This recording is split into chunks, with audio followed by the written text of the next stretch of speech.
सबसे पहले बात करेंगे कथा पॉलिटिक्स की। जी हां, मध्य प्रदेश में इन दिनों कुछ ऐसा ही नजर आ रहा है। कथा पॉलिटिक्स की शुरुआत हुई है। बीजेपी महासचिव कैलाश विजयवर्गीय ने कहा कि इंदौर में बड़ी कथा की शुरुआत हमने की, बड़े संतों को बुलाकर कथा की परंपरा हमने शुरू की। कांग्रेस के नेता पहले रोजा इफ्तार ही मनाते थे, लेकिन अब हमारी नकल कांग्रेस के नेता कर रहे हैं। संजय शुक्ला और सत्यनारायण पटेल भी कथा करवाने में जुटे हुए हैं। तो मध्य प्रदेश में इन दिनों तमाम नेता, चाहे बीजेपी के हों चाहे कांग्रेस के हों, कथा पॉलिटिक्स में व्यस्त हैं। क्या कुछ कहना है कैलाश विजयवर्गीय का, सुनिए। शहर के अंदर किसी नेता ने बड़ी कथा की तो हमने की रमेश जी। कोई नेता कथा ही नहीं करता, लोग करते ही थे, मंच में नहीं जाते थे कभी भक्ति के। इंदौर शहर में बड़ी कथा करना, बड़ी भजन संध्या करना, बच्चों में संस्कार डालना, मंदिर में जाना, ये परंपरा किसने कायम किया? ये सब हमने प्रारंभ किया। इससे हमारे बच्चों में संस्कार है। बड़े बड़े संतों को बुलाना, बड़ी कथा करना। आजकल हमारे नगर कांग्रेस भी करने लग गए। आजकल कांग्रेस भी कथा, पहले कांग्रेस के लोग कथा नहीं करते थे। पहले कांग्रेस के लोग एक ही त्योहार मनाते थे, रोजा इफ्तार। चलिए, इसी पर ज्यादा बातचीत के लिए सीधे इंदौर का ही रुख करते हैं। हमारे साथ संवाददाता पीयूष पार इस वक्त लाइव जुड़े हुए हैं। पीयूष, राजनीतिक कथा नीति जो मध्य प्रदेश में इस वक्त चल रही है, कथा पॉलिटिक्स, इसने मध्य प्रदेश की सियासत को जरूर बदल दिया है, मौसम को जरूर बदल दिया है। जाहिर सी बात है जया, और ये बयान उस वक्त आया जब मध्य प्रदेश में चुनावी माहौल गरमाया हुआ है। और बीजेपी के राष्ट्रीय महासचिव कैलाश विजयवर्गीय की बात करें तो अक्सर अपने बयानों को लेकर सुर्खियों में रहते हैं, लेकिन इसमें भी कोई दो राय नहीं है कि बड़ी कथाओं की शुरुआत बीजेपी के राष्ट्रीय महासचिव कैलाश विजयवर्गीय और जो विधायक है रमेश मेंदोला, उन्होंने की है। चाहे मुरारी बापू की हम लोग बात कर लें या फिर हाल ही में धीरेन्द्र कृष्ण शास्त्री की बात कर लें, उनके जो बड़े आयोजन इंदौर में हुए हैं वो कहीं ना कहीं यहाँ पर कैलाश विजयवर्गीय और रमेश मेंदोला जैसे नेताओं ने किए हैं।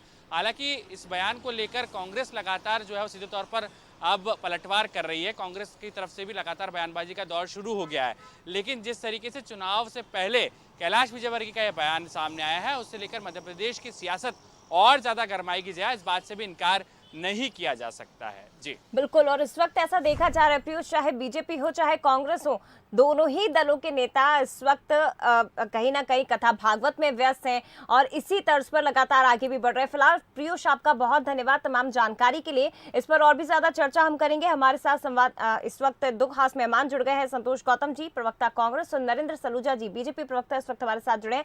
आप दोनों का बहुत स्वागत है। नरेंद्र सलूजा जी, सबसे पहले मैं आपके पास ही आना चाहूंगी, धार्मिक कार्यों में भी श्रेय लिया जाता है क्या सर? श्रेय नहीं लिया जाता, लेकिन जनता को बताया तो जाता है कि धर्म प्रेमी कौन है, कथाएं कौन कराता है, आयोजन कौन कराता है। ये भागवत कथाओं का दौर इंदौर में किसने चालू किया, ये तो सच्चाई, ये बताना चाहिए। अब कमलनाथ जी नहीं रोज बताते हैं मैं हनुमान भक्त हूँ, मैंने मूर्ति बनवाई, मैंने मंदिर बनाया, वो तो मूर्ति की हाइट भी रोज बताते कि 104 फीट की बनाई। यदि कैलाश विजयवर्गीय जी ने सच्चाई को बताया तो गलत क्या है इसके अंदर? और कैलाश विजयवर्गीय ने ठीक कहा है कि जो कांग्रेस के नेता जो कभी धर्म को नहीं मानते थे, जो कभी सनातन धर्म की नहीं मानते थे, जो कथाएं नहीं कराते थे, जिनके फोटो सिर्फ हमने रोजा इफ्तार के और ईद के आयोजनों में देखे, जो ईद के कार्यक्रमों में बड़े बड़े मंच लगाते थे लेकिन हिंदू पर्वों पे गायब रहते थे, कितने अच्छे दिन आ गए कि आज वो लोग भी कथाएं करा रहे, तो उसमें गलत क्या कहा उन्होंने? सही कहा नहीं नरेंद्र जी, ये बात बिल्कुल सही है, लेकिन ये बताने की जरूरत क्या है? अगर बीजेपी के कोई नेता करवा रहे हैं, जैसे अगर नरेला में अभी मंत्री विश्वास सारंग जी कथा करवा रहे हैं, तो वो तो वहां के लोगों को पता है, जनता को पता है कि मंत्री विश्वास सारंग कौन है और कौन कथा करवा रहा है। इसलिए मंच से बोलने की जरूरत क्या है उसके लिए? सर, आप कांग्रेस को बता रहे हैं कि आम जनता को बता रहे हैं?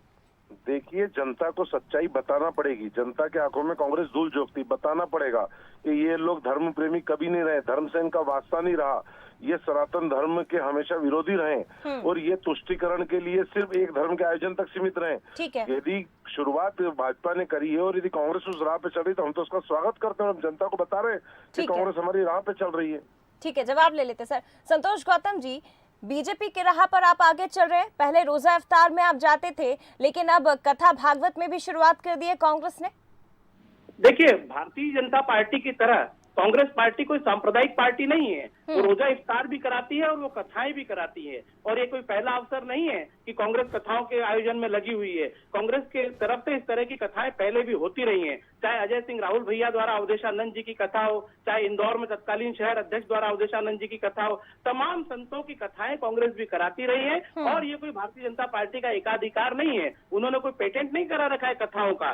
तो भारतीय जनता पार्टी की तरह कांग्रेस धार्मिक आस्थाओं का प्रदर्शन नहीं करती है। कांग्रेस धर्म को एक व्यक्तिगत चीज मानती है और राजनीति का विषय नहीं मानती है। लेकिन भारतीय जनता पार्टी चूंकि धर्म के नाम पर ही सत्ता में आती रही है, सांप्रदायिकता फैलाकर सत्ता में आती रही है, विकास के नाम पर उसके पास बताने को कुछ नहीं है। पिछले 20 वर्षों के लगभग शासनकाल में शिवराज सिंह ने मध्य प्रदेश को जंगल राज में तब्दील कर दिया है, इसलिए उसको कथा जैसे आयोजनों की आड़ लेनी पड़ रही है। विकास के नाम पर जब उनसे बात करो, आप नहीं करवा रहे क्या संतोष गौतम जी? कांग्रेस धर्म की आड़ नहीं ले रही है क्या?